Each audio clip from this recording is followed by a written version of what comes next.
अवसर साहित्य के हेलो फेसबुक को डॉक्टर सविता मिश्रा मागधी का नमस्कार। सिद्धेश्वर जी, आपको तो विशेष रूप से मैं नमन करती हूँ। आपकी कलाकृति, चाहे वो कथा लेखन हो या वाचन हो या काव्य लेखन वाचन हो या आपकी चित्रकला, सभी में आप माहिर हैं। आप चांद को छूने की कोशिश कर रहे हैं और वह दिन दूर नहीं जब आपकी कलाकृति चांदनी की तरह पूरे विश्व में बिखर जाएगी, फैल जाएगी। अब मैं आपकी लघु कथा पर आती हूँ। आपकी पहली कहानी मान सम्मान में आपने मातृभाषा के प्रति उपेक्षा का जो वर्णन किया है, उससे हृदय में क्षोभ भरता है। अपनों द्वारा अपनी संस्कृति पर हो रहे प्रहार को आपने बड़ी सरलता से समाज के सामने चिन्हित किया है। आपकी दूसरी कहानी हरामखोर में सरकारी अस्पतालों के डॉक्टर जो प्राइवेट क्लिनिक द्वारा रोगियों को लूटते हैं, उसका सटीक वर्णन किया है।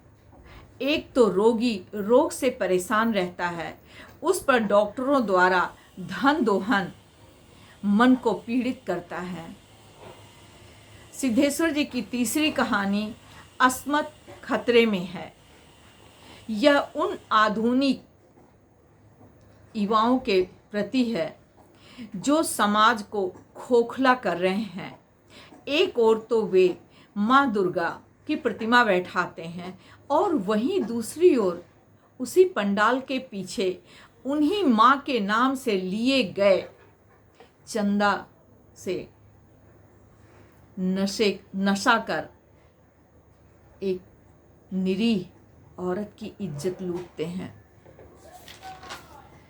चौथी कहानी सिमटती दूरियां में एक ओर दूसरे घर की बहू का निश्चल त्याग है, तो दूसरी ओर अपने जाया की उपेक्षा का अंतहीन दर्द भी है।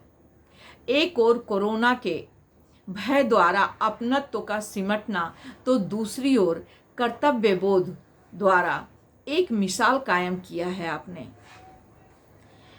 सिद्धेश्वर जी की पांचवी कहानी ममता की हत्या में मासूम द्वारा परायेपन की भावना से ग्रसित होना और पर स्त्री के मन में ममत्व भाव जागना, उस ममत्व भाव की उस बच्चे द्वारा